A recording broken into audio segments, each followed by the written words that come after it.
కర్మ. నీతి కథలు. ఒక రాజు తన ఆస్థానంలో ఉన్న 3 మంత్రులను పిలిపించి వారికి ఒక్కొక్క గోనె సంచా, బస్తా బ్యాగులను చేతికిచ్చి అరణ్యంలోనికి వెళ్ళి వాళ్లకు తోచిన పండ్లు, ఫలాలను అందులో నింపి సాయంత్రంలోపు తీసుకురావాల్సిందిగా ఆజ్ఞాపించాడు. 3 అరణ్యంలోనికి వెళ్ళారు.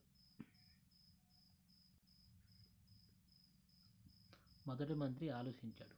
రాజుగారు పండ్లు తెమ్మన్నారంటే ఏదో విశేషం ఉండాలి కనుక మంచి పండ్లు తీసుకువెళ్ళాలి అనుకుంటా అరణ్యం అంతా తిరుగుతూ పండ్లు నింపసాగాడు. రెండవ మంత్రి ఆలోచన. రాజుగారికి పండ్లకి కొదవలేదు, అయినా మాకు పంపాడు, సరే ఏదోలా బస్తా నింపేస్తే చాలు అనుకుంటూ కంటికి కనిపించిన పండ్లు తాజా, వాడిన, పుచ్చిన భేదభావం లేకుండా నింపసాగాడు. ఇక మూడవ మంత్రి చాలా చతురంగా ఆలోచించాడు. రాజుగారికి చాలా పండ్ల అవసరం అతనికి లేదు. పైన చూస్తే చూడవచ్చు, బస్తా ఖాళీ చేసి చూస్తే సమయం కూడా ఉండదు. చూడని దానికి కష్టపడి అడివంతా తిరగాల్సిన అవసరం ఏముంది అనుకుంటూ ఆకులు అలములతో బస్తా నింపి పైన కొన్ని పండ్లతో అలంకరించేశాడు. సాయంత్రం 3 పండ్ల బస్తాలు తీసుకుని రాజుగారి ముందు హాజరయ్యారు. రాజుగారు చాలా పనుల్లో తలమునకలై ఉన్నారు.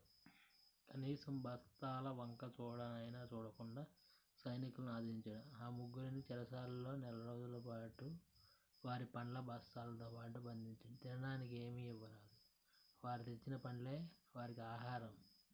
3 చెరసాలలో బంధించారు. నాకు నోటంట మాటే లేదు.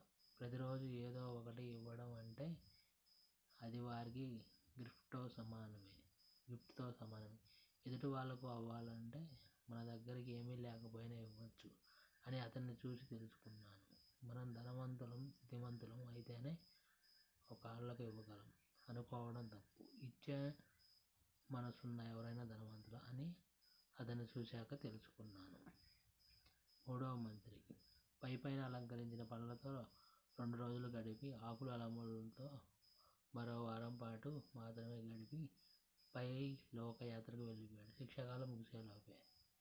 నీతి.